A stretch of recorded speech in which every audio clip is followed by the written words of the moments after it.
Gestão de pessoas. Tem os jogadores certos e agora? Tem os jogadores certos em campo? Isto é um ótimo começo. Agora é preciso que eles trabalhem em conjunto, melhorem o seu desempenho de forma constante, se sintam motivados, permaneçam na empresa e cresçam como líderes. Por outras palavras, precisam de ser geridos. A gestão das pessoas engloba um vasto leque de atividades, mas na verdade resume-se a 6 práticas fundamentais. Prática número 1. Fazer ascender os recursos humanos a uma posição de poder e de primazia na organização e assegurar que os colaboradores desse departamento possuem as qualidades especiais necessárias para ajudar os gestores a criarem líderes e carreiras. Com efeito, os melhores gestores de recursos humanos são aqueles que ao mesmo tempo são líderes espirituais e pais. E os recursos humanos têm de ser tão importantes como qualquer outra função na empresa. Os melhores gestores de recursos humanos são algo híbridos. Uma parte funciona como líder espiritual, que ouve todos os pecados e queixas sem qualquer recriminação. E a outra parte funciona como pais, que amam e alimentam, mas que rapidamente e com toda a franqueza chamam a atenção do filho mal este se desvia do caminho. Os melhores momentos de líderes espirituais, pais, têm um estatuto que vai além da sua posição a nível hierárquico. Eles conhecem o negócio, cada ínfimo pormenor. Compreendem as tensões entre a comercialização e a produção, ou entre 2 executivos que já concorreram ao mesmo lugar. Vêem as hierarquias escondidas na mente das pessoas, o organigrama invisível de ligações políticas que existem em todas as empresas. Conhecem os jogadores e a história. Em simultâneo com o estatuto, os indivíduos do tipo líderes espirituais, pais, têm uma integridade que transpira para fora. Essa integridade provém de uma franqueza e de uma honestidade a toda a prova. Os líderes espirituais, pais, escutam os outros com uma atenção invulgar, dizem a verdade e guardam religiosamente as confidências que lhes são feitas. Sabem também como resolver um conflito. Se o seu departamento de recursos humanos está bem encaminhado, então os líderes espirituais, pais, estão preparados para gerir desentendimentos e crises, canalizando a raiva, construindo compromissos e, se necessário, negociando despedimentos com condições dignificantes. Eles estão lá para ajudar os gestores a gerir bem os seus colaboradores. Prática número 2. Utilizar um sistema de avaliação rigoroso e não burocrático, monitorizado para detectar a integridade com a mesma intensidade com que se cumpre a lei Sarbanes-Oxley. Recorda-se do que aconteceu quando os escândalos em várias empresas abalaram a economia norte-americana? O governo reagiu rapidamente, promulgando a lei Sarbanes-Oxley, que impõe uma coima ou prisão, ou ambos, a qualquer presidente executivo ou diretor financeiro que assine conscientemente relatórios com resultados falsificados. A lei Sarbanes-Oxley era necessária para repor a credibilidade nos relatórios financeiros e restaurar a confiança dos investidores. Não existe apenas uma forma certa de avaliação dos colaboradores. Cada empresa deverá idealizar diferentes formas e diferentes metodologias. Mas qualquer bom sistema de avaliação deve partilhar algumas características. Deve ser claro e simples, sem as incompreensíveis burocracias que constituem uma perda de tempo. Deve avaliar as pessoas através de critérios relevantes e unânimes, que estejam diretamente relacionados com o desempenho individual. Deve assegurar que os gestores avaliem os seus colaboradores pelo menos uma vez por ano, preferencialmente 2, através de sessões formais e frente a frente. As avaliações informais devem ocorrer a todo momento. Por último, um bom sistema de avaliação deve incluir uma componente de desenvolvimento profissional. Mesmo que reúna todas estas características, nenhum sistema de avaliação é de primeira categoria, a menos que seja constantemente supervisionado em nome da integridade. Alguém tem de ter a responsabilidade e ser responsabilizado por isso, de saber se o sistema de avaliação está a funcionar com base na verdade, tal como uma boa equipa de auditoria faz com os números. Apenas a integridade pode evitar que os sistemas de avaliação se tornem um simples processamento de documentos. E uma vez que não há qualquer lei que obrigue a isso, nem uma equipa de auditoria destinada a vistoriar estes sistemas, compete a cada chefe que faz uma avaliação com o firme apoio dos recursos humanos assumir esta responsabilidade. Não irá parar à cadeia se não o fizer, mas de qualquer maneira faça-o, porque ajudá-lo-á e à sua equipa a progredir. Prática número 3. Criar mecanismos eficazes. Leia-se remuneração, reconhecimento e formação para motivar e reter. As pessoas querem ver reconhecido o seu excelente desempenho. As condecorações e os toques de trombetas públicos têm de acontecer. Mas sem dinheiro, estes prémios perdem muito do seu impacto. Mesmo os prémios Nobel e Pulitzer são monetários. Se a sua empresa está a gerir bem as pessoas, então alinha consistentemente um bom desempenho com as recompensas. Quanto melhor se é, mais se recebe, simultaneamente na alma e na carteira. É difícil existir alguma coisa mais frustrante do que trabalhar arduamente, atingir ou exceder as expectativas e descobrir que isso não interessa à empresa onde se trabalha. Não se recebe nada em especial, ou então apenas o mesmo que todos os outros. As pessoas precisam de ter recompensas e reconhecimento diferenciado para se sentirem motivadas. Uma empresa vencedora não deixa que os seus colaboradores se vão embora por falta de reconhecimento financeiro ou outro. Outra forma imprescindível de motivar e reter é através da formação. Se recrutou as pessoas certas, elas quererão crescer. Estarão ávidas para aprender e fazer mais.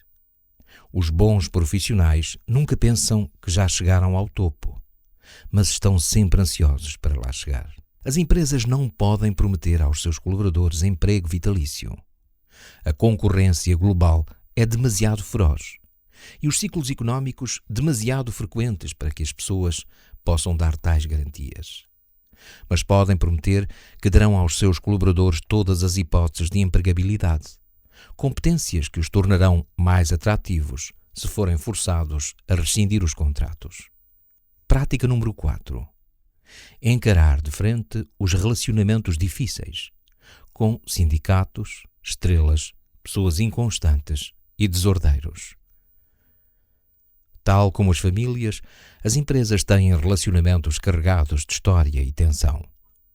Gerir bem as pessoas significa prestar especial atenção aos relacionamentos difíceis, não deixando que apodreçam ou flutuem num clima de negligência, abordagens que são inteiramente humanas, mas que frequentemente terminam em confusão. Uma boa gestão das pessoas requer que a empresa enfrente os seus relacionamentos difíceis com franqueza e ação. Comecemos pelos sindicatos. Quando fui presidente executivo da General Electric, tive uma relação duradoura com os sindicatos. Sempre senti que o nosso relacionamento era franco e respeitoso. Nunca houve uma greve geral. Tenho 2 explicações para isso. Em primeiro lugar, sempre afirmamos e defendemos os nossos princípios. Em segundo lugar, nunca iniciamos os nossos relacionamentos à mesa de negociações. Passemos agora à mesa das negociações. Faça todos os esforços possíveis para que o vosso primeiro encontro não seja aí. Uma zona de guerra não é local para se fazerem apresentações. Analisemos outro relacionamento difícil de gerir, com as estrelas. Uma coisa é certa, precisa de estrelas para vencer. E eu sempre defendi que se identificassem essas estrelas, o tal top dos 20%, e que fossem desmesuradamente mimadas e recompensadas. Mas os mimos podem ter contraindicações. O ego de uma estrela pode ser perigoso. Já vi jovens talentosos serem promovidos demasiado depressa, o que fez com que a sua ambição se descontrolasse. Já ouvi vezes demais dizer a analistas financeiros, engenheiros e executivos de rede, todos eles fantásticos, que eram insubstituíveis, levando-os a tornarem-se de tal forma presunçosos que as equipas onde estavam inseridos se ressentiram com isso. Já havia indivíduos inteligentes e competentes acreditarem que eram tão indispensáveis que não tinham de estar ligados a nada, incluindo aos valores da empresa. Se deixar, as estrelas podem transformar-se em monstros. É por esse motivo que alguém tem de estar de sobreaviso, nomeadamente o chefe da estrela, com o apoio dos recursos humanos, caso esse departamento exista. Esta missão não pode falhar. Assim que uma estrela pareça começar a tornar-se arrogante ou a ficar fora de controlo, alguém tem de a chamar e ter com ela uma conversa franca sobre valores e comportamentos. Nunca pode ter receio das suas estrelas. Elas não podem fazer uma empresa refém. Por vezes as estrelas surpreendê-lo-ão. Sobem e vão-se embora. Esse pode ser um momento de definição. Idealmente a estrela será substituída em 8 horas. Esta resposta imediata mostra à organização que ninguém é indispensável. Revela que não há um único indivíduo maior do que a empresa. A única forma de estar preparado para substituir uma estrela rapidamente é ter uma lista provisória de candidatos prontos para aceitar a função. É aí que entram os bons sistemas de avaliação, especialmente no que diz respeito ao planeamento do desenvolvimento de carreira. Esse processo pode destacar 1 ou 2 candidatos internos para substituírem qualquer estrela que se vá embora. Não fica à espera que a estrela se vá embora para dar início ao processo de substituição. Nessa altura, já é demasiado tarde.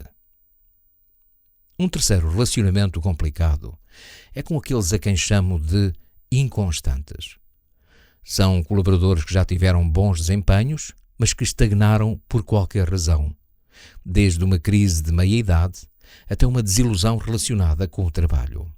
Quando passa pela transformação, uma pessoa inconstante que normalmente cativava os outros aparece no local de trabalho e limita-se a cumprir as suas tarefas sem grande empenho ou motivação. Na maioria dos casos, ninguém sabe o que fazer. Com efeito, a situação é normalmente tão incómoda que as pessoas optam por desviar o olhar. Não se pode fazer isso. Estes candidatos precisam de voltar a ser estimulados, através da atribuição de novas funções ou de programas de formação. Caso contrário, irão estagnar nas suas funções e muitas vezes tornar-se amargos, infectando devagar, mas fortemente, os grupos onde trabalham, contagiando-os com o seu desprendimento. A maior parte das vezes, os gestores demoram muito tempo até dispensarem estes indivíduos, devido ao facto de os seus desempenhos anteriores serem mais do que aceitáveis. Mas uma empresa que gere bem as pessoas atua rapidamente para que este tipo de colaboradores regresse ao jogo. Se isso não funcionar, tem de lhes dizer que o jogo acabou. O último relacionamento que não pode ser ignorado é o que se mantém com os desordeiros. Estes são os indivíduos que provocam problemas por desporto, incitando uma oposição aos gestores por uma variedade de razões, a maioria das quais mesquinhas. Normalmente estas pessoas têm bons desempenhos, é o seu disfarce, sendo por isso toleradas ou apaziguadas. Uma empresa que gere bem as pessoas encara os desordeiros de frente.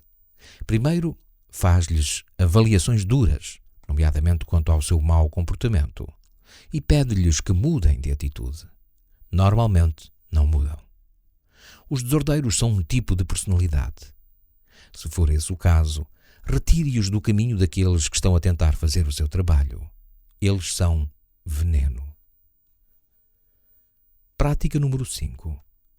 Combater a gravidade e, em vez de tomar os 70% do meio como garantidos, tratá-los como o coração e a alma da organização. Conforme sugere a prática número 4, os gestores acabam por gastar grande parte da energia com a gestão de colaboradores com comportamentos difíceis, demasiadas vezes tentando salvar os inconstantes e os desordeiros. É natural, mas é um erro. A maioria do trabalho numa organização é feita pelas pessoas que estão nos 70% do meio, aqueles que têm desempenhos sólidos e que não brilham, mas que trabalham muito e bem, e que talvez possam vir a brilhar se forem tratados com suficiente atenção e cuidado. Não pode permitir que estes 70% do meio trabalhem duramente numa espécie de obscuridade, como um filho do meio que é bem comportado e tem boas maneiras numa família de prodígios e desordeiros que recebem toda a atenção. As empresas bem geridas lutam contra esta tendência. Com efeito, asseguram-se de que os gestores despendem pelo menos 50% do tempo com os seus colaboradores, avaliando-os e orientando-os. Além disso, não se esquecem desses 70% do meio quando chega a altura de recompensar, reconhecer e formar. As futuras estrelas trabalham arduamente, de forma discreta, nos 70% do meio.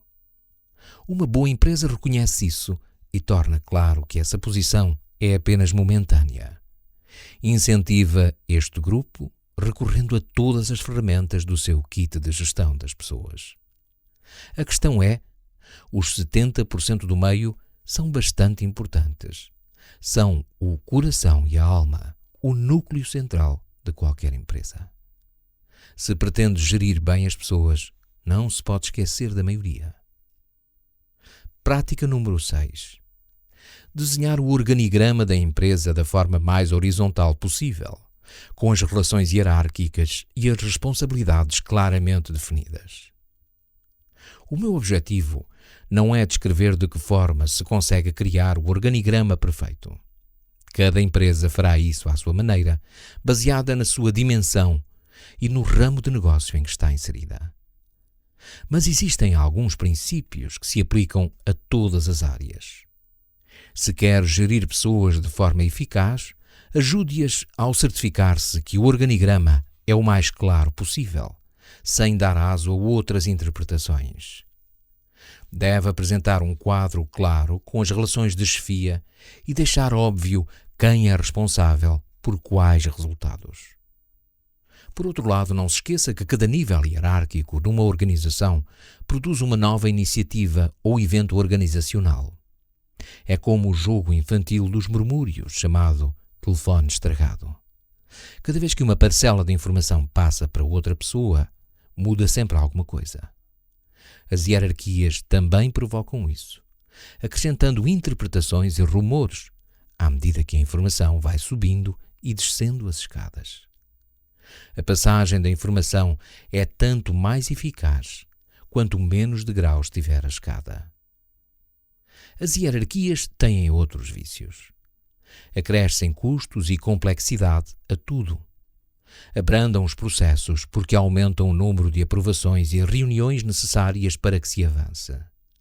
Têm uma forma desprezível de enterrar novas empresas ou pequenas unidades de grandes empresas em alvéolos de burocracia. Tendem a transformar pessoas perfeitamente normais em pequenos generais que dão por si em organizações que se estruturam por níveis. As desvantagens das hierarquias não são novidade para ninguém. E contudo as empresas gravitam em torno delas. A implacável propensão para as hierarquias é a razão pela qual eu lhe sugiro que torne a sua empresa 50% mais horizontal do que aquilo com que normalmente se sente à vontade. Os gestores devem ter no mínimo 10 pessoas que a eles se reportem e entre 30% a 50% mais se forem experientes. Quando tem jogadores fortes, irá obter o melhor deles se as relações de subordinação e as responsabilidades forem perfeitamente claras. O seu organigrama não é a única forma de o conseguir, mas é um necessário primeiro passo. Conclusão. Depois de recrutar bons profissionais, a sua função será geri-los para ter uma equipa vencedora. Faça com que os recursos humanos tenham importância, com um quadro de indivíduos do tipo líderes espirituais, pais, ao leme. Assegure-se que as pessoas sabem realmente o que estão a fazer, com sistemas de avaliação honestos e verdadeiros.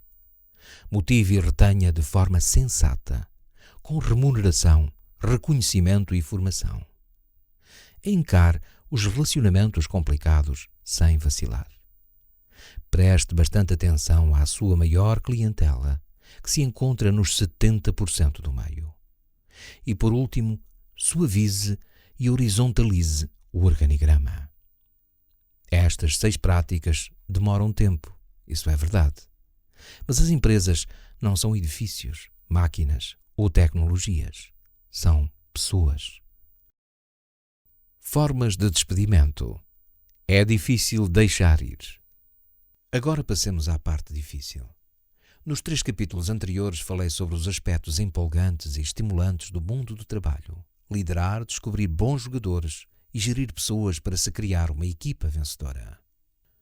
O despedimento, seja por fraco desempenho ou por redução de efetivos resultante de razões económicas, é horrível, tanto para quem está a escolher quem despedir, como para quem é despedido. A maioria dos bons gestores considera este ato incrivelmente difícil, sentindo-se culpados e ansiosos antes, durante e depois. Para quem está a ser despedido, pode ser o pior dia da sua carreira.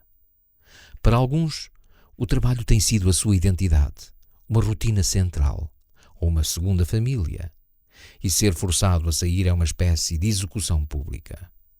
Para outros, o trabalho poderá significar menos em termos emocionais, mas é uma necessidade financeira, e a perspectiva de desemprego é assustadora. É preciso gerir estas saídas da forma menos prejudicial e dolorosa possível. É importante referir que nem todos os despedimentos têm contextos iguais. Em primeiro lugar, existem despedimentos devido à violação da integridade, furto, mentira, intrugice ou qualquer outra transgressão legal ou ética. Depois, há os cortes de efetivos como consequência da conjuntura económica negativa.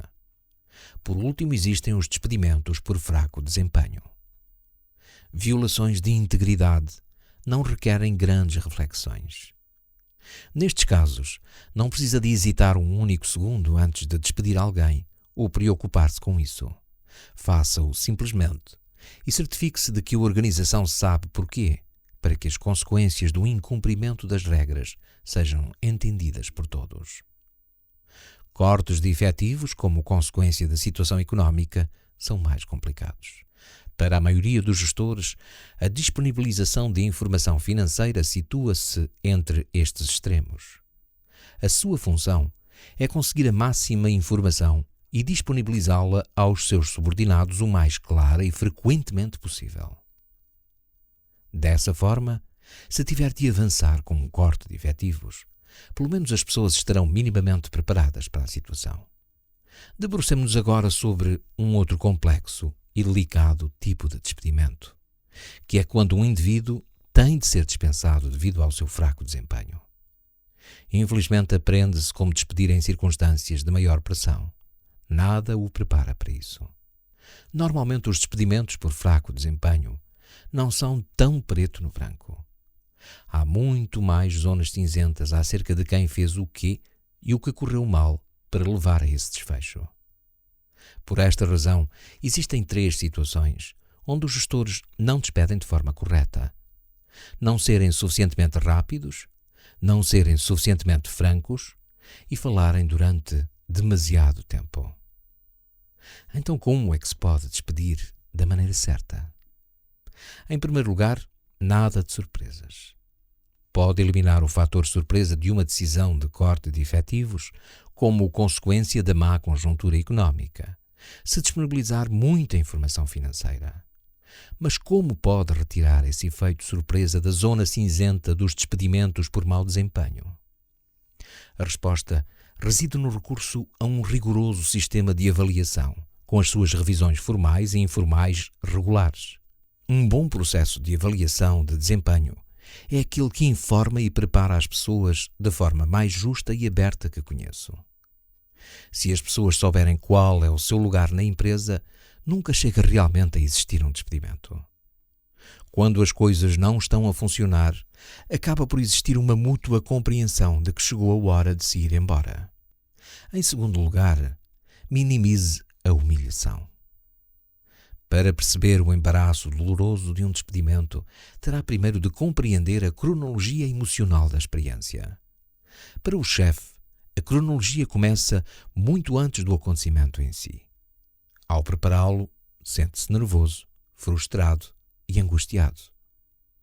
A menos que seja um perfeito idiota, irá recear o momento, especialmente a conversa. Durante semanas, perderá o sono, ensaiando como tudo irá correr. Conversa com a sua esposa ou o seu melhor amigo sobre a situação para estes lhes darem ânimo. O colaborador sente-se assustado, mas segundo a minha experiência, fica normalmente otimista até ao fim. A negação é a emoção que está presente. A maioria vai para uma reunião de rescisão de contrato desejando que não seja esse o dia, um sentimento que normalmente se mistura com intuição. Por fim, o dia chega. Você senta-se, dá as más notícias e sente-se subitamente aliviado. A ansiedade desaparece. Acabou, pensa. Filo de forma simpática, disse coisas positivas. A proposta é justa. Vai para casa sentindo que aquele peso terrível saiu-lhe finalmente dos ombros. Nessa noite, o jantar sabe-lhe melhor do que nos últimos tempos. O seu colaborador está numa outra dimensão emocional para dizer isso de forma suave. Mesmo que estivesse bem preparado devido às avaliações francas de que tenha sido alvo, sente-se esmagado. A sua autoestima está nas ruas da amargura. Se tiver feito tudo bem, ele não estará surpreendido. Mesmo assim poderá estar a sentir-se terrivelmente triste e magoado. No dia seguinte, no local de trabalho, é quando deve começar a agir contra os seus instintos. Sim, o colaborador fez um mau trabalho. E sim, já lhe roubou muito tempo e energia. Mas até que ele se vá embora, a sua função é certificar-se de que não se sente como se estivesse numa colónia para leprosos. Reconstrua a sua autoconfiança. Oriente-o. Diga-lhe que existe um outro bom emprego fora da empresa, onde as suas competências se enquadrarão melhor. Poderá até ajudá-lo a encontrar esse emprego. O seu objetivo para com o colaborador despedido é que ele aterre suavemente onde quer que vá. Uma reunião de despedimento poderá demorar 1 hora, mas a partida de alguém pode demorar 6 meses. Evitará muita dor e preservará muito orgulho se não apressar as coisas. Conclusão. A infeliz realidade é que os despedimentos fazem parte dos negócios. No entanto, isso não significa que tenham de acabar com o azedume com que normalmente terminam. Se gerir bem a situação, nunca será um acontecimento agradável, mas será tolerado por todos os envolvidos. O legado de um despedimento dura muito tempo, para si, para a sua empresa e, sobretudo, para quem foi despedido. Quando chegar à altura de despedir alguém, faça-o de maneira certa, sem surpresas, sem humilhação. Mudança. As montanhas movem-se. A mudança é uma componente absolutamente importante do mundo dos negócios. Precisa realmente de mudar, de preferência antes de ser obrigado a isso. Aquilo que ouviu sobre resistência à mudança também é verdade. As pessoas detestam quando os seus chefes anunciam uma iniciativa de transformação. Voltam para os seus cubículos e começam a enviar freneticamente e-mails umas às outras, comentando as razões pelas quais tudo vai correr mal. Na verdade, a maioria odeia descobrir que o seu café favorito vai fechar as portas. O jornal londrino Times mudou o formato para tabloide e o editor contou-me que recebeu uma carta a perguntar como é que ele se sentia por ser o responsável pelo fim da civilização ocidental. As pessoas adoram a familiaridade e os modelos. Mantêm-se fiéis a eles.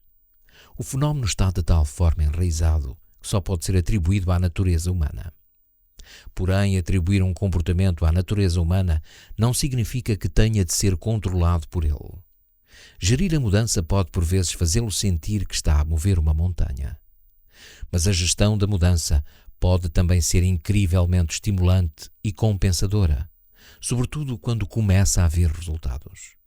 Se os líderes de uma empresa implementarem essas práticas com paixão e recompensarem todos os que as aceitarem, talvez o burburinho à volta da mudança deixe de soar a burburinho. A mudança tornar-se-á um hábito. E quando assim é, as montanhas realmente movem-se. Já vi isto acontecer, e não é tão esmagador quanto se diz. Debrucemo-nos agora mais pormenorizadamente sobre estas práticas.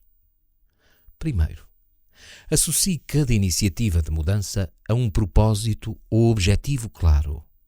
A mudança só pela mudança é estúpida e enervante. É um desastre quando as empresas levam à letra todos os exageros em torno da mudança e agarram cada nova moda de gestão em voga. Isso é sobrecarga de mudança. Algumas grandes empresas adotam 10 iniciativas de mudança diferentes de uma só vez e correm em 8 direções também elas diferentes. Quando as situações se norteiam ao sabor do vento, nada do que acontece tem sentido, excetuando o facto de, para a maioria dos colaboradores, o trabalho ser considerado bastante agitado e desorganizado. Na verdade, a mudança deve ser um processo relativamente metódico. Para que isso aconteça, as pessoas têm de compreender na sua cabeça e no seu coração o porquê da mudança ser necessária e onde é que esta as irá levar. É claro que isto é mais fácil quando os problemas são óbvios, como quando a casa está a arder.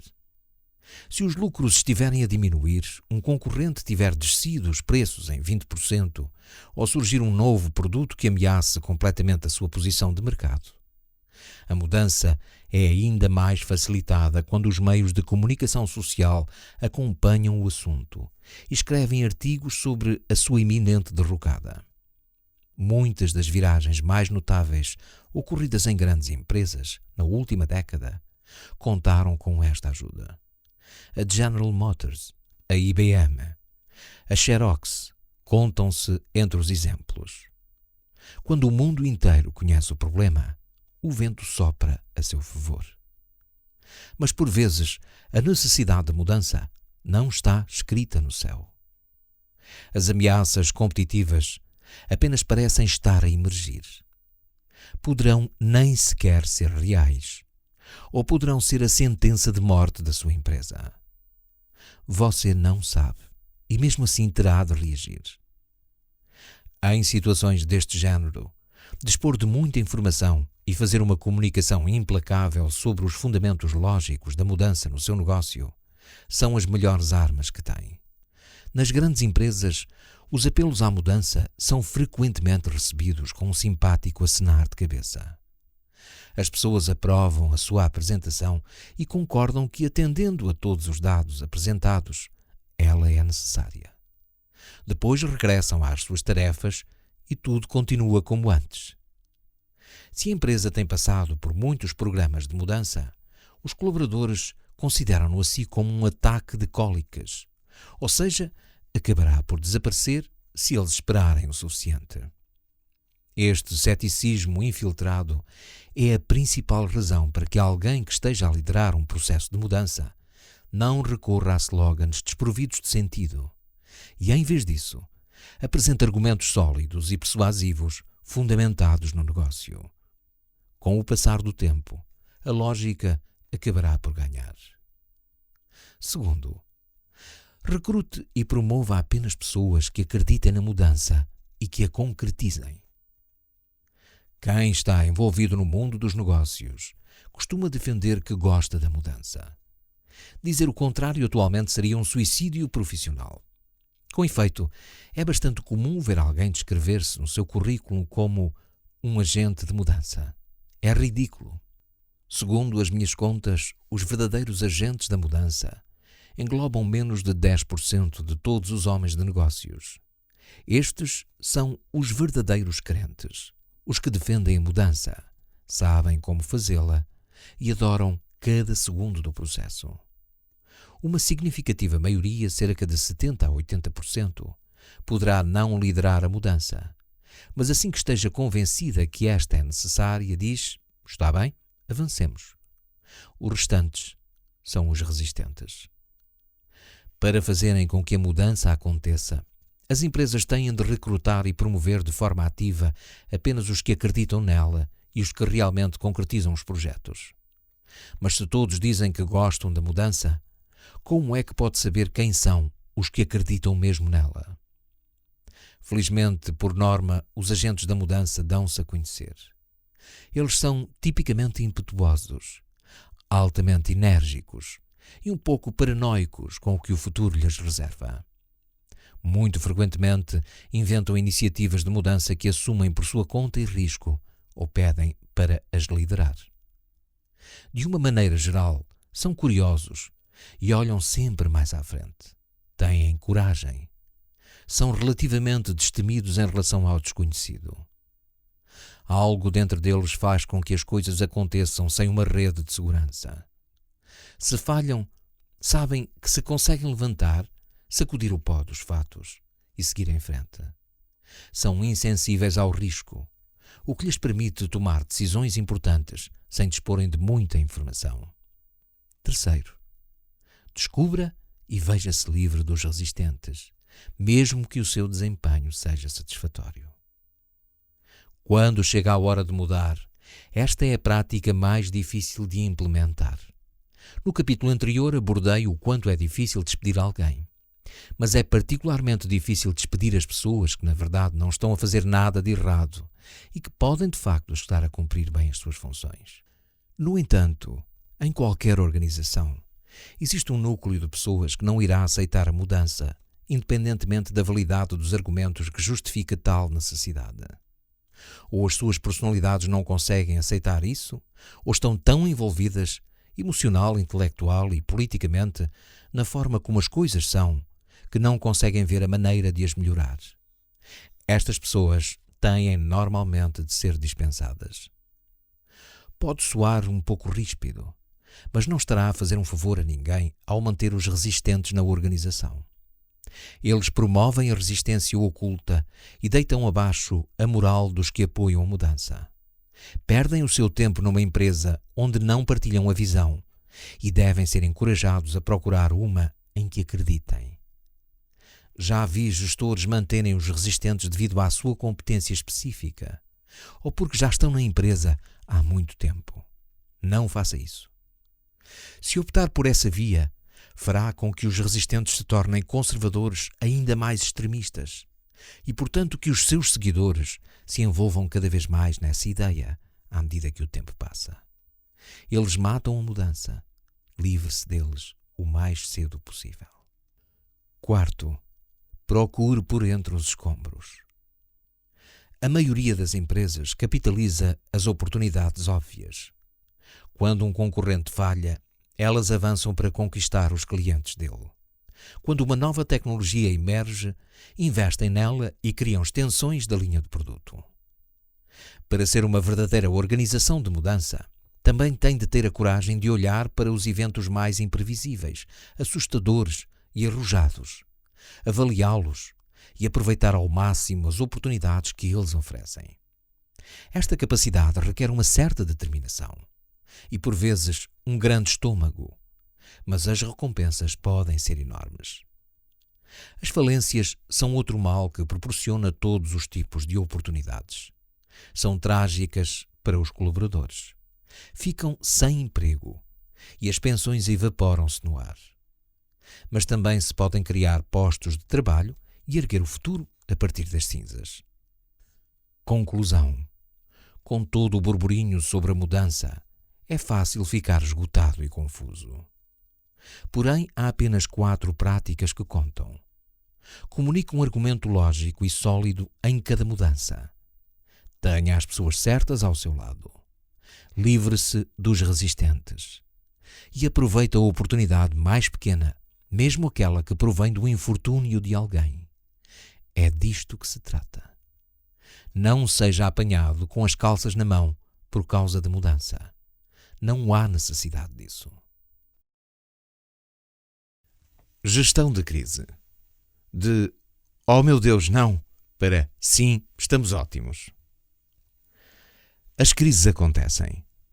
Enquanto as empresas forem feitas de seres humanos, existirão erros, controvérsias e acessos de fúria. Existirão acidentes, roubos e fraude. A verdade nua e crua é que é inevitável que exista sempre algum tipo de comportamento indesejado e inaceitável. Se as pessoas seguissem sempre as regras, não existiriam forças policiais, tribunais ou prisões. O mais importante é que as crises exigem que os líderes atuem de forma equilibrada e intimidativa.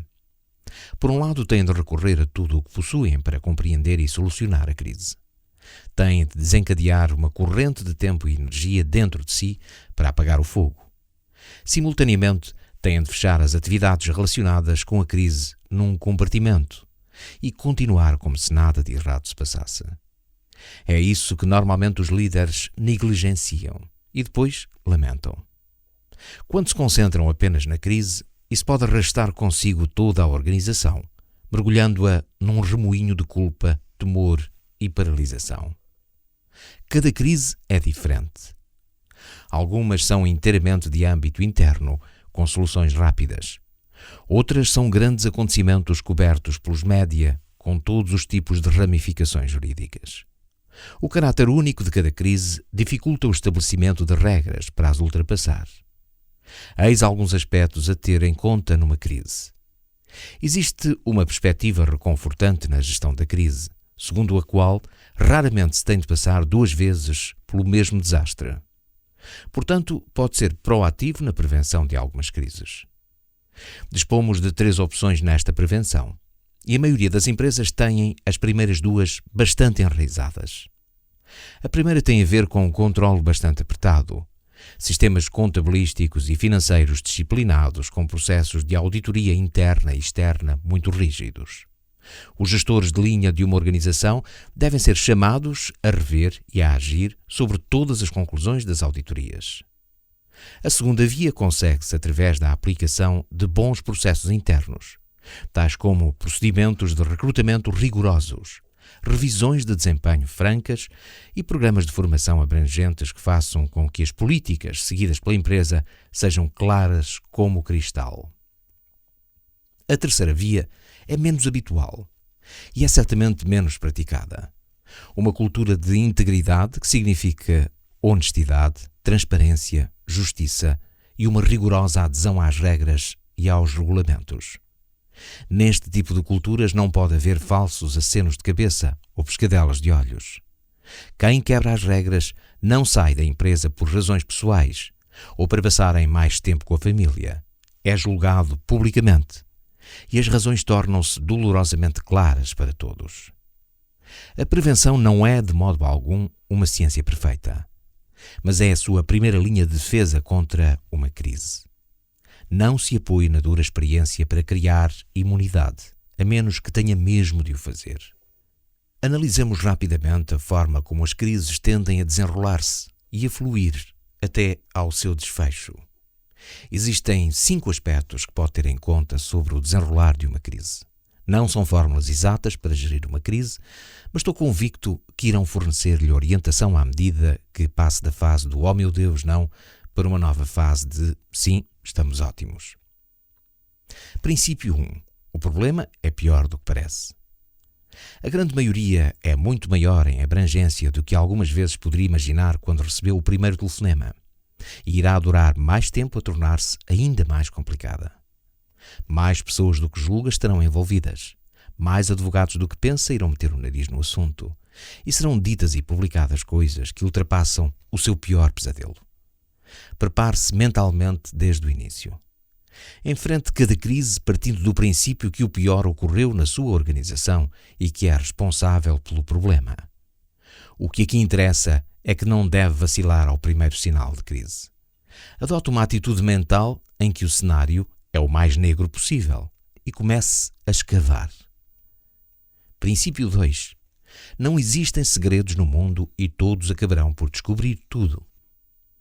No capítulo dedicado à gestão de pessoas, a quando da análise dos efeitos negativos das hierarquias, mencionei o jogo infantil do telefone estragado.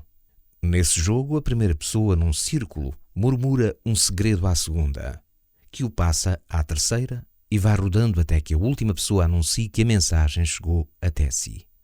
Sem grandes surpresas, a versão final não tem qualquer semelhança com a original. O jogo do telefone estragado também se joga em alturas de crise. A informação que tenta calar irá acabar por sair e, à medida que for passada, irá certamente ser transformada, desvirtuada e escurecida. O 8 passará a 80. A única forma de evitar isso é expor você mesmo o problema. Se não o fizer, pode ter certeza que alguém o fará por si e irá sofrer com isso. Eu sei o que está a pensar. O departamento jurídico não nos deixará fazer isso. Tem razão. Durante uma crise, os seus advogados dir-lhe-ão para falar menos, não mais. Esse conselho não está completamente errado, mas não o assuma como uma doutrina. Force os advogados a deixá-lo dizer tanto quanto puder. Certifique-se de que aquilo que diz é a mais pura verdade, sem sombra de dúvidas. Quanto mais abertamente falar sobre os problemas, as suas causas e as suas soluções, mais confiança conquista por parte de quem está a observá-lo, dentro e fora da organização. E durante uma crise, confiança é aquilo que precisa enquanto avança. Princípio 3. A forma como você e a sua organização gerem a crise será divulgada da pior forma possível. Falo, obviamente, com base na experiência. Durante o meu divórcio, bastante falado em 2002, surgiu uma polémica em relação às vantagens que me foram oferecidas no meu contrato de aposentação e os média tiveram um dia em cheio. Mas essa não foi a primeira vez que fui atacado pela imprensa.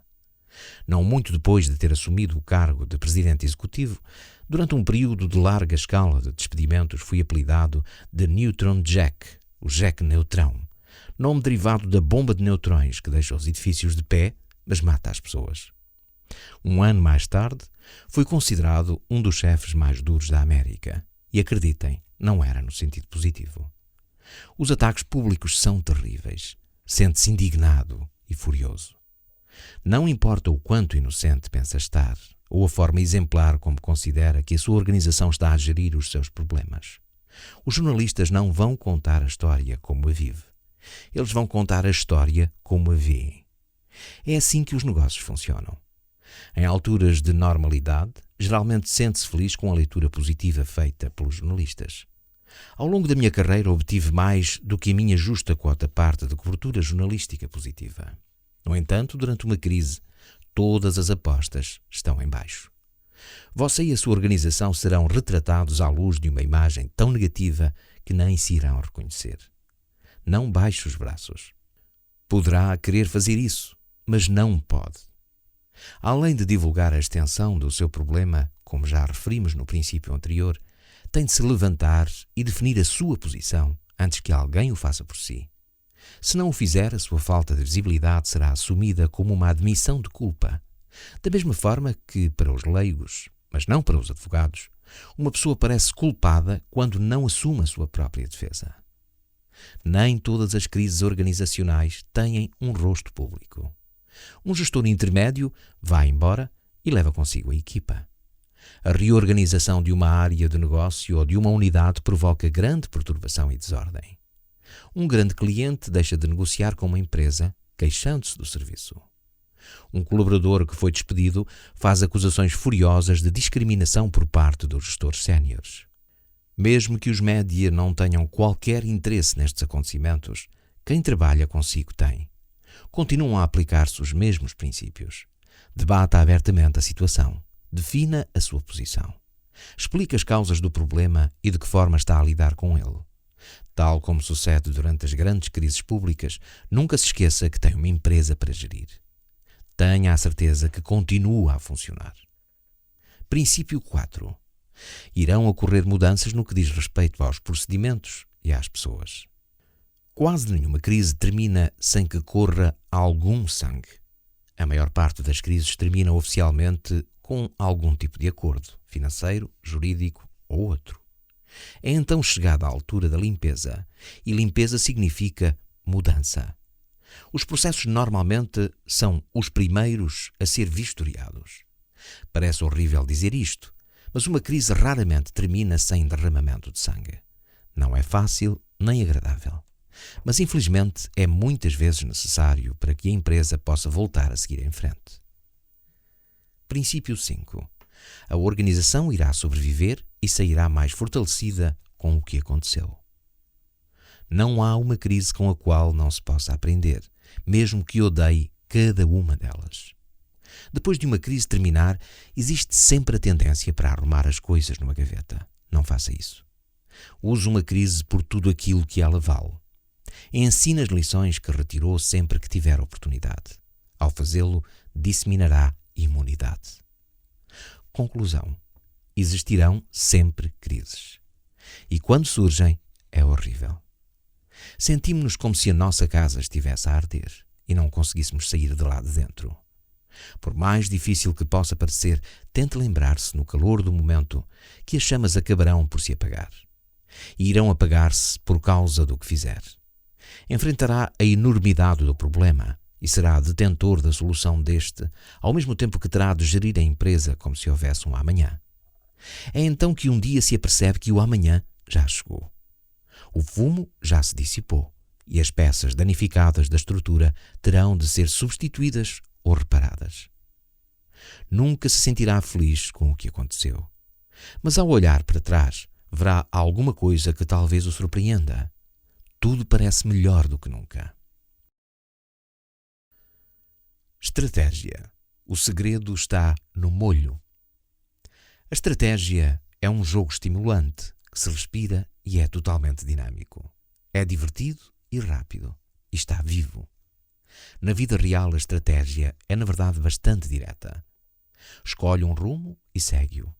Se quer vencer quando chega a hora da estratégia, tem de ponderar menos e fazer mais. Em primeiro lugar, fale sobre o seu negócio com entusiasmo e alegria.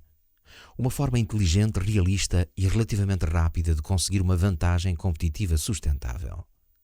Não conheço melhor maneira de alcançar esse entusiasmo, a não ser respondendo a um conjunto de perguntas que denomino de 5 slides, porque cada conjunto preenche aproximadamente uma página.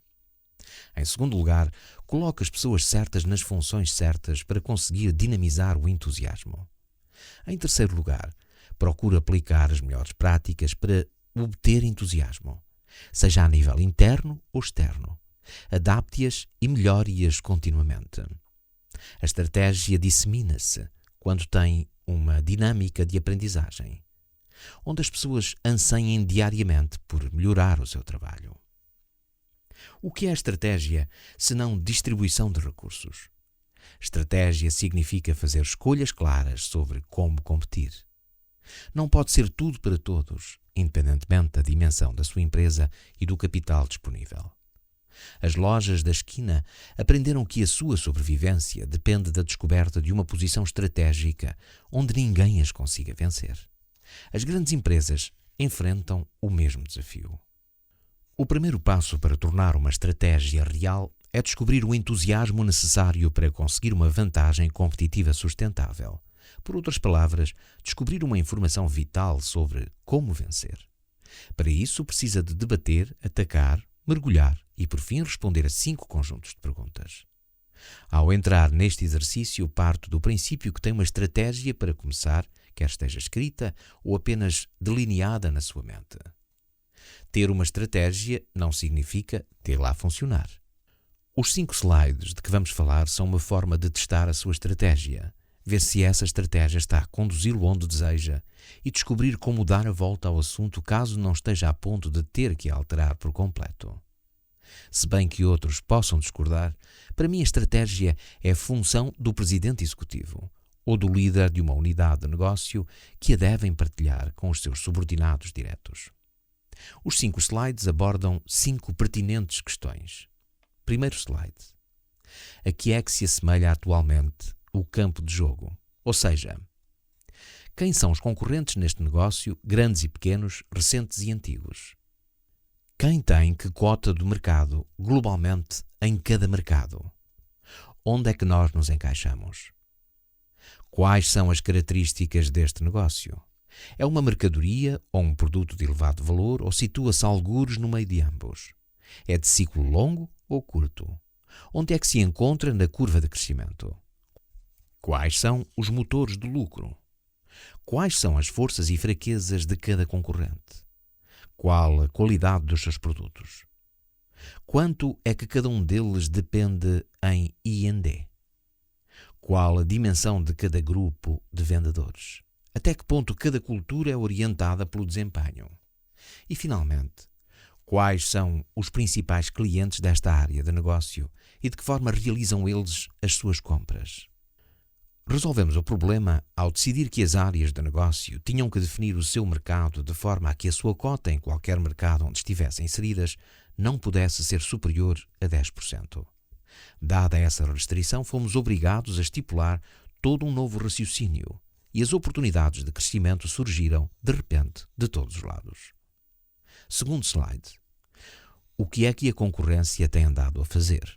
Ou seja, o que é que cada concorrente fez no último ano para mudar o campo do jogo? Alguns deles introduziram novos produtos, novas tecnologias ou um novo canal de distribuição suscetível de mudar o jogo? Houve recém-chegados ao mercado? Se sim, o que se mostraram dispostos a fazer no último ano? Terceiro slide. O que é que você tem andado a fazer? Ou seja, o que é que fez durante o ano passado para mudar o campo de jogo competitivo? Comprou uma empresa? Introduziu um novo produto? Captou um vendedor-chave de um concorrente? Ou licenciou uma nova tecnologia a uma startup? Perdeu alguma vantagem competitiva? Um grande vendedor? Um produto especial? Uma tecnologia patenteada? O melhor deste slide é que lhe acerta em cheio se estiver a ser cercado. Muito simplesmente, a comparação entre os slides 2 e 3 diz-lhe se está a liderar o mercado ou a persegui-lo. Por vezes, estes dois slides mostram-lhe que os seus concorrentes estão a fazer muito mais do que você. É bom que descubra porquê. Outras vezes, a comparação destes dois slides pinta um quadro vivo da dinâmica competitiva da sua empresa. Slide 4. O que está ao virar da esquina? Ou seja, o que é que o assusta mais em relação ao ano que aí vem, que uma ou duas coisas poderá um concorrente fazer para o apanhar? Que novos produtos ou tecnologias poderiam os seus concorrentes lançar que poderiam mudar o jogo? Quais seriam os negócios de fusões e aquisições que o poderiam derrubar? A maioria das pessoas que responde a este conjunto de perguntas subestima o poder e as capacidades dos seus concorrentes.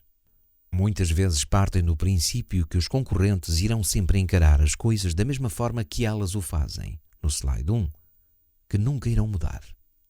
Ter a estratégia certa significa que tem de partir do princípio que os seus concorrentes são francamente bons, ou pelo menos tão bons como você, e que se estão a mexer tão ou mais rapidamente. Quando chega a altura de antever o futuro, nunca se é suficientemente visionário. Quinto slide. Qual é o seu passo vencedor? Ou seja, o que é que pode fazer para mudar o campo de jogo? Uma aquisição? Um novo produto? Globalização? O que é que pode fazer para que os clientes o prefiram a si mais do que nunca e mais do que a qualquer outra empresa? Acertar na estratégia significa encaixar as pessoas nas suas devidas funções. Uma conjunção que muitas vezes depende do posicionamento do negócio no que diz respeito à estratégia de diferenciação. Já ouvi dizer que as melhores práticas não são uma vantagem competitiva sustentável, porque são muito fáceis de copiar. Isso não faz sentido. É verdade que assim que uma melhor prática estiver em vigor, todos a poderão imitar. Mas as empresas que vencem fazem duas coisas: imitam e melhoram. Com efeito, o terceiro passo da estratégia tem a ver com descobrir as melhores práticas, adaptá-las e continuar a melhorá-las constantemente. Novas ideias de produtos e serviços, novos processos e oportunidades de crescimento começam a nascer por todo o lado e acabam por se tornar a norma. Uma focalização nas melhores práticas pode não soar a estratégia, mas tente implementar uma estratégia sem isso. As melhores práticas não são só uma peça crucial para que a estratégia aconteça, como também uma vantagem competitiva sustentável se continuar a melhorá-las continuamente. Não se trata apenas de uma atitude mental, é uma religião. Conclusão: o seu grande entusiasmo está todo no molho. Não é meu objetivo simplificar demasiado a estratégia. Mas não se pode deixar agonizar por causa disso.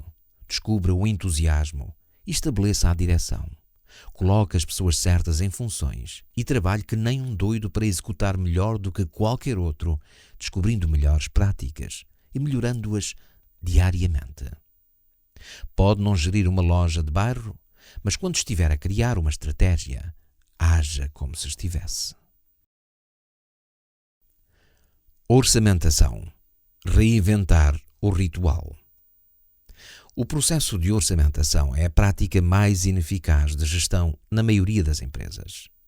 Consome energia, tempo, diversão e as maiores ambições de uma organização. Esconde a oportunidade e impede o crescimento. Evidencia os comportamentos mais improdutivos numa organização, como atitudes dissimuladas e tolerância de situações que promovem a mediocridade. As empresas que vencem, na maioria dos casos, conseguem fazê-lo independentemente dos seus orçamentos e não em virtude deles. À semelhança do que sucede com a formulação da estratégia, as empresas gastam horas incontáveis na elaboração de orçamentos. Que desperdício! Não estou a dizer que o planeamento financeiro seja mau. É necessário fazer-se o acompanhamento dos números, só que não da forma convencional. Este processo só pode ser praticado se nas veias da empresa correr confiança e franqueza, o que, conforme tenho vindo a referir, é raro. Talvez os orçamentos que realmente inspiram a criatividade e o crescimento demonstrem que é preciso mudar. Imagine um sistema de elaboração de orçamentos em que tanto os responsáveis no terreno como a administração partilham um objetivo: utilizar o processo de orçamentação para alinhavar todas as oportunidades possíveis de crescimento, identificar obstáculos reais no terreno e conseguir delinear um plano que permita esticar os sonhos até ao céu. O sistema de orçamentação de que falo está associado ao processo de planeamento estratégico descrito no capítulo anterior, o qual se focaliza em duas perguntas. Primeira, como podemos melhorar o desempenho do ano passado? Segunda, o que estão os nossos concorrentes a fazer e de que forma podemos ultrapassá-los? Se se quer concentrar nestas duas perguntas, o processo de orçamentação transformar-se-á num diálogo abrangente e aberto entre os responsáveis no terreno e a administração acerca das oportunidades e dos obstáculos do mundo real.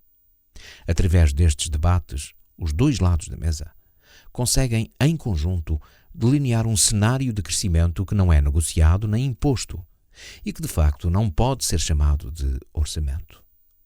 Contrariamente a um orçamento convencional, com os seus números moldados em cimento armado, um plano de ação consegue mudar conforme se alterem as circunstâncias. Nesta altura poderá estar a pensar: pois, esta abordagem soa-me bem, mas e o meu bónus? Essa é uma boa pergunta. Com efeito, é a pergunta-chave. E a resposta é que este processo baseado no plano de ação pode acontecer apenas sob uma única condição. A compensação dos particulares e das empresas não está associada ao desempenho versus orçamento. Está essencialmente ligada ao desempenho versus o ano anterior e versus a concorrência, tendo em consideração as verdadeiras oportunidades estratégicas e os obstáculos. Para muitas empresas, esta condição implicaria uma mudança radical. Temos sido orientados durante anos a fio, no sentido de atingir a todo custo os valores estipulados no orçamento, e os gestores têm sido bastante rígidos a recompensar os que conseguem e a punir os que não conseguem, independentemente do quê. Antes de terminar este capítulo, gostaria de me certificar de que não estou a fazer parecer que esta mudança é demasiado fácil. A experiência mostrou-me que, apesar da maioria acolher com entusiasmo este reinventar da orçamentação, existem sempre alguns conservadores mais radicais que não o fazem e que tentam destruir este processo.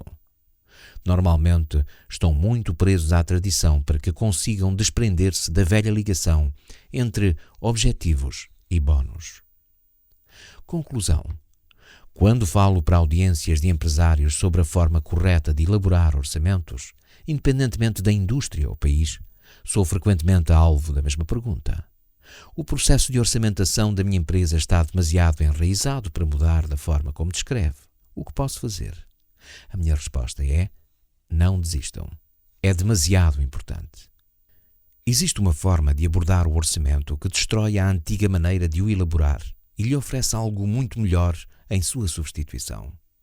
Consegue estimular as pessoas para continuar a inovar e a tornarem-se mais produtivas a cada dia que passa, mesmo quando a concorrência global parece insuperável. Não precisa de ser, não deveria ser, mas a transição para uma via melhor tem de começar em algum lado. E que tal começar por si? Crescimento orgânico. Quando quer começar algo de novo. Um dos aspectos mais divertidos dos negócios é começar algo novo a partir do que já é antigo. Lançar uma linha de produto ou serviço, por exemplo, ou entrar num novo mercado global. Não só é um novo desafio, como também é um dos caminhos mais gratificantes para o crescimento. Penso que existem 3 erros comuns quando as empresas querem lançar um projeto. Em primeiro lugar, não dotam os novos empreendimentos com os recursos adequados, especialmente no que diz respeito ao número de colaboradores. Em segundo lugar, não fazem suficiente divulgação das potencialidades e da importância do novo projeto. Em terceiro lugar, limitam a autonomia do novo projeto. Todos estes erros são perfeitamente compreensíveis. Iniciar um novo projeto significa fazer uma aposta. A maioria instintivamente protege as suas apostas contra o risco, mesmo quando está a apresentar essa mesma aposta. A ironia é que essa proteção em relação ao risco pode condenar ao fracasso um novo projeto. Quando lança qualquer coisa nova, tem de ir à luta. Jogar para não perder nunca pode ser uma opção. Seguem-se 3 linhas de orientação para transformar um crescimento orgânico numa proposta vencedora. Não é de surpreender que sejam antídotos para os erros que acabei de mencionar. Orientação número 1. Invista muito na linha da frente e no meio para funções de liderança quem tenha mais capacidades, esteja mais ávido e seja mais apaixonado. As empresas tendem a dimensionar os seus investimentos em novos projetos de acordo com a dimensão das receitas do empreendimento ou dos lucros. Isto é tacanhez de visão. Os investimentos em investigação e desenvolvimento e marketing devem ser dimensionados como se o projeto viesse a ser um grande vencedor. E a seleção da equipa deve ser feita com a mesma ideia em mente. Por falar em pessoas, as empresas têm o hábito de enviar quem é prescindível para gerir novos projetos. Um indivíduo que já trabalha há tanto tempo na área de produção e cujos filhos já são crescidos, pelo que procura um pouco mais de aventura nos 2 anos antes de se aposentar, é enviado para o estrangeiro com o objetivo de montar uma nova fábrica. A um gestor fidedigno, mas nada empolgado, que tem gerido tranquilamente outra área de negócio, é atribuída a incumbência de lançar um novo produto. É de loucos. Para que um novo negócio tenha sucesso, tem de ter os melhores a geri-lo, não os mais disponíveis. De facto, os líderes de novos projetos precisam de ter os 4 E's e muitos P's. Uma coisa é certa: novas unidades de negócio com recursos limitados e pessoas medianamente boas não crescem. Orientação número 2. Faça um alarido exagerado sobre o potencial e a importância do novo negócio. As startups precisam do apoio entusiasta de um líder de equipa, constante e em voz alta. Esse apoio não significa apenas fazer alarido. Tem também a ver com patrocinar novos projetos. Isto poderá significar acabar com as velhas regras burocráticas, mas com um novo empreendimento. A visibilidade organizacional é muito importante. Por exemplo, a área dos novos projetos deve reportar-se pelo menos 2 níveis acima daquilo que as suas vendas justificariam. Se possível, devem reportar-se diretamente ao presidente executivo. No mínimo, devem ter sempre um lugar especial na sua lista de prioridades. Orientação número 3. Peque por liberdade excessiva. Saia de cima do novo projeto. Esta é uma sugestão, não é propriamente uma orientação.